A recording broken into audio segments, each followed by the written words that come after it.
So today our topic of discussion is colonial revolutions. We have two daily objectives. Number one, explain why the 13 colonies, that's us, that's America, declared independence and how they won. And number two, compare slavery in the Americas with slavery in the ancient world.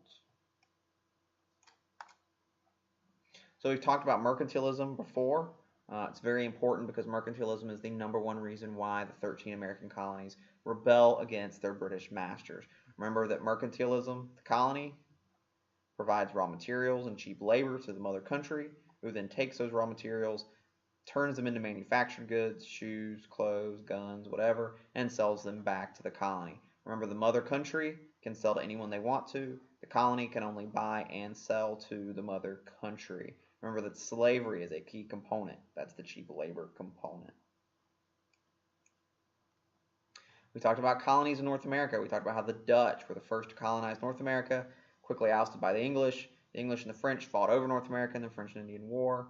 We talked about how natives largely got along with the French and Dutch because they were not permanent settlers, but they fought the English a lot because the English were trying to stick around.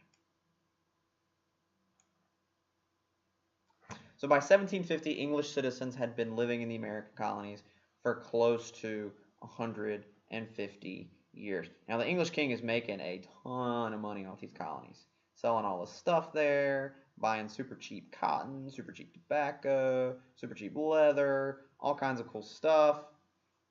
He doesn't really care how the colonies function. He doesn't care how the colonies are governed, as long as he's getting that paycheck. So he largely allows the colonies to govern themselves in a practice that was known as salutary neglect. You will see that term again in American History 1. It's really important. A series of laws like the Navigation Act, passed by British Parliament and imposed on the American colonies, taxed the American colonies and prevented them from trading with countries other than England. We've talked about that. Now, these taxes got bigger after the 7 Years' War.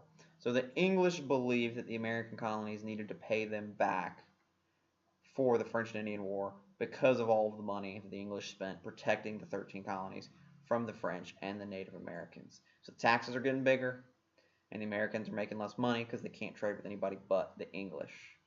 This is a civil war waiting to happen. We talked about John Locke. We talked about how, according to John Locke, people have a right to govern themselves. He didn't like absolute monarchy. He liked democracy. He believed that all people were born free and equal with a right to life, liberty, and property. This is known as natural rights. He believed that the purpose of government is to protect these rights, and then if a government fails to do so, the people have a right to rebel. It's very, very important. John Locke's really important in the American Revolution. Because humanism and the Enlightenment's ideas, especially those from John Locke, are going to influence the American founding fathers. They had all read these books. They had all read these philosophers. They argued that for the protection of natural rights, in the Declaration of Independence. And they are ultimately successful in getting independence from Great Britain because of French intervention. So the founding fathers, specifically Benjamin Franklin, goes to France, says, "Yo, King of France, come help us fight your number one rival, the English. And if we win, the English can't take all our money anymore. That's a win for you. That's a win for us." France agrees. They spend lots of money. The Americans win. That's the short story. So the U.S. Constitution, written by James Madison. This is James Madison. It is not written by Thomas Jefferson. It's written by James Madison. Establishes a federal republic. This is the first real republic since the Roman Empire. Very, very important. This is not a monarchy. We don't have a king and queen. We have a federal republic. The first one since Rome. And that republic is founded on natural rights, which are built and created by Enlightenment philosophers that the founding fathers had read. Coming full circle. Another very important colony that got its independence shortly after is Haiti. So Haiti was a French colony in the Caribbean that grew sugarcane. Now, sugar is the crop that Europeans want more than anything else because sugar is awesome. It's sweet, it tastes good. Haiti at this point is known as the Jewel of the Caribbean because it is the most valuable colony in the Americas. This is Haiti right here. So Haiti is the most valuable colony in the entire Western Hemisphere. Everybody wants it because everybody wants the sugar cane. Now, French move into Haiti, they enslave the natives. The natives die really, really quickly, largely due to disease, largely due to overwork. Now, the French still want to make money. They still want to grow the sugar cane. So what they do is they buy lots and lots and lots of African slaves, and they bring them to the New World. They bring them to Haiti. And in Haiti, they work the slaves to grow the sugar cane. Problem is, Haiti is a very hot place close to the equator. It's filled with diseases, it's filled with insects, and it causes a very, very high mortality rate among the African population on the island. So people are dying, specifically enslaved Africans are dying at a very, very, very high rate. It is cheaper for a Haitian slave owner to let a sick African slave die and buy a new one than it is to pay to have that slave healed. So Africans are dying in droves. It's really, really, really bad. Only about 6% of the population of Haiti is French. That means 94% of the population is of African descent. Civil War in the making, y'all. So the African population of the island rises up against the French and ousts them. They're outnumbered hugely. The African slaves, no longer slaves, they are now free, are united by this guy, General Toussaint Louverture. He's actually half French, half African, which is largely why he's able to lead the African slaves. He's been educated by his slave master father, but at the same time, he's got that African identity going on as well. Really awesome jacket. I wish I could wear that jacket. And those gloves match perfectly with the jacket, but I digress. So, the African population takes over the country. They repel several attempts by the French to reclaim the colony. But that just makes things worse for Haiti because this is a slave colony. This is a successful slave rebellion, have overthrown their European masters. No one wants to trade with them because they're a colony of former slaves.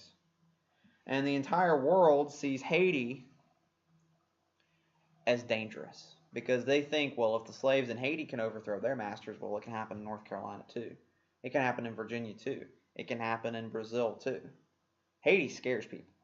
It scares the entire world because it gives hope to enslaved populations around the world. So no one wants to trade with them. The Americans don't want to trade with them because the American economy relies on slave labor. Both the North and South economy relies on slave labor. Europeans don't want to trade with them because their economies via mercantilism rely on slave labor. Nobody in South America wants to trade with them because their economies rely on slave labor. The entire world's economy at this point, except in Asia, relies on African slave labor, and Haiti is a very dangerous precedent when your entire economy relies on slave labor. So no one wants to trade with Haiti. The problem is Haiti's only good at doing one thing, and that's growing sugarcane. You can't live off sugarcane. So Haiti becomes very, very poor. It remains so to this day. Haiti never recovered. It never recovered from Haitian independence and the abject racism of the time period. Which takes us to race in the New World. Race is very different slavery is very different in the New World than it had ever been in the Old World. Race is a thing that is invented in this time period.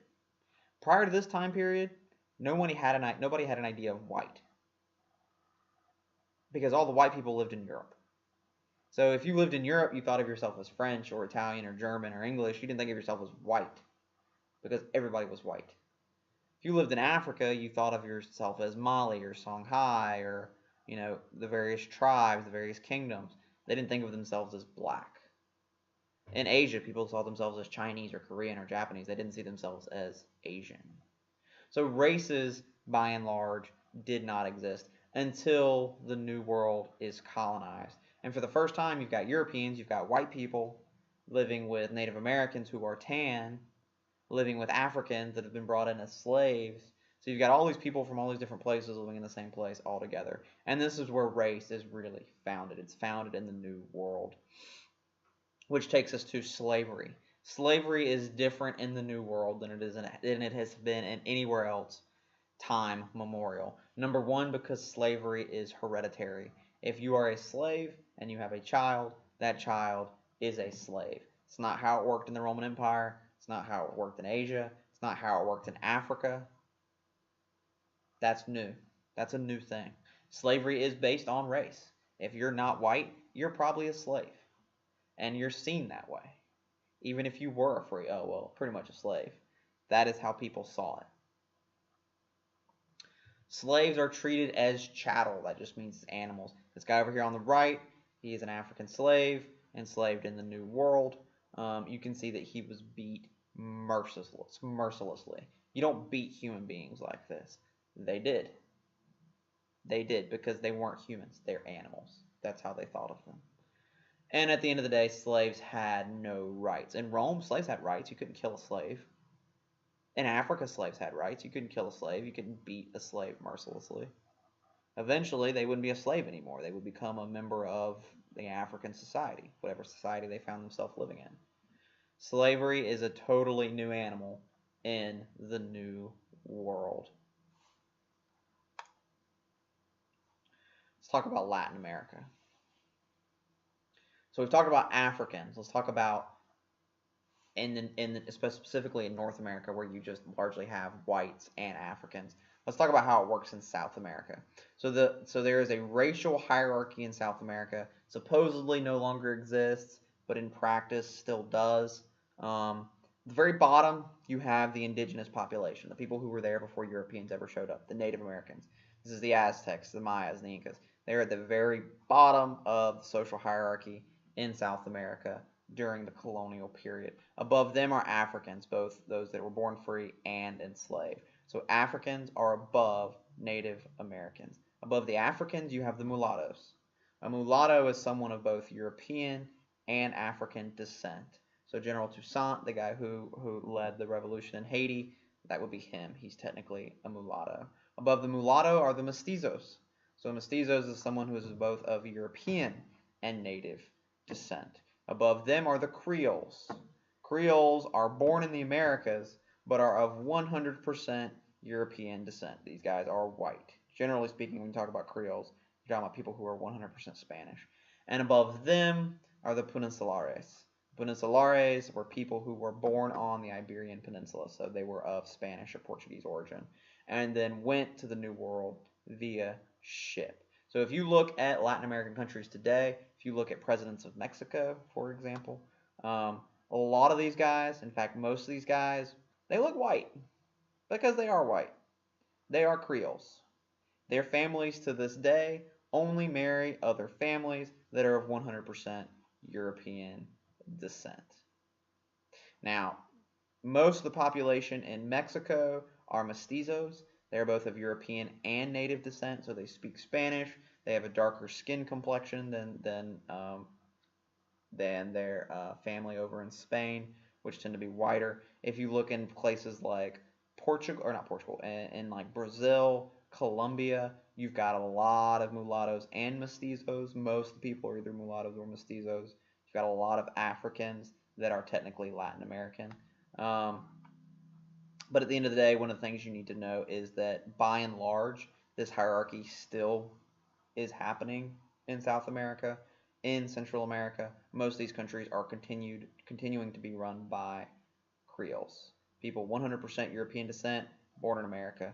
For those of you that are Catholic, I'm sure you're familiar with Pope Francis. Really big deal when Pope Francis became Pope because he's the first Latin American Pope. Kinda. Pope Francis is a Creole. Pope Francis is all of his parents, all of his family were Italian. So he grew up in Latin America. He speaks fluent Spanish. but he is a Creole. Which takes us to our activity for today that we will discuss in just a few minutes. Take a few minutes, answer your 2 daily objectives.